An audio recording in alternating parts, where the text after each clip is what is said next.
Yes po mga kabarangay, palagi po nating naririnig itong si Comelec Chairman George Garcia na yan po nga po sinasabi niya na tuloy ang halalan dahil wala pa pong bagong batas. So ibig pong sabihin hanggang walang bagong batas ay talagang tuloy na tuloy po ito. At siya po ay nagpaalala sa mga aspirante. Take note, aspirante po parang hindi kasama dito yung mga incumbent. Mamaya ipapaliwanag ko kung bakit. Sa mga aspirante po, pwede daw kasuhan o pwedeng ma-disqualified kung sila po ay mangangampanya sa maagang panahon.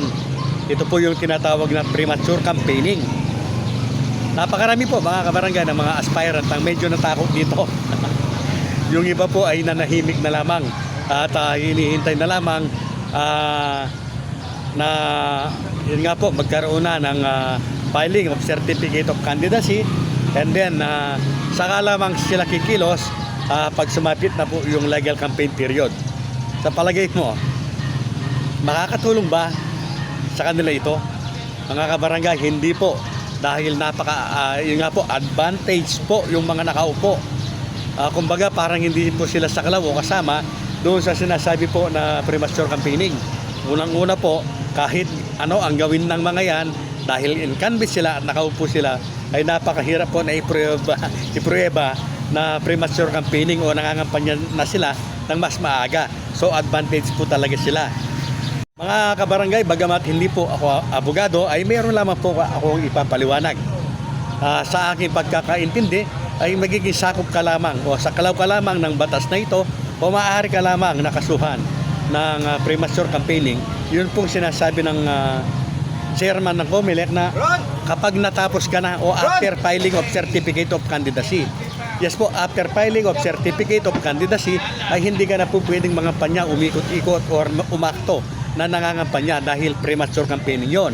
After filing of certificate of candidacy ay pwede ka lamang pong mangampanya doon po sa legal campaign period. Ang tanong, pwede ka bang kasuhan ng premature campaigning ngayon? Yung nag-iikot ka na ngayon o aktong nangangampanya ka na, pwede ka bang kasuhan? Mga kabarangay, isip-isip po. Isip-isip.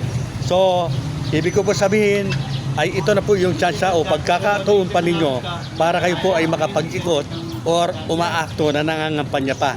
Dahil sabi ko nga, advantage po yung mga nakaupo.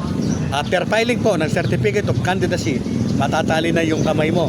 Hindi ka na pwedeng umikot-ikot na umaakto nga na nangangampanya. So kukulangin ka sa panahon kapag hindi ka pa kumilos ngayon. Hindi po ako abogado, pero yun po yung naiisip ko. So nasa inyo po kung maniniwala kayo sa sasabihin ko, sa sinasabi ko o hindi. Kayo na mga aspirante. Nasa inyo po kung mananahimik lamang kayo, hindi pa kayo kikilos ngayon, kung natatakot kayong mapailan ng premature campaigning, nasa inyo po yan. Nasa inyo po yan. So yung mga gustong kumilos naman po at gustong maglakad na para hindi sila magkulang o gahulin sa panahon, nasa inyo din po yan. Kayo po yung pipili kung kikilos na kayo ngayon o kumilos na ba kayo noon pa at kikilos pa hanggang sa ngayon.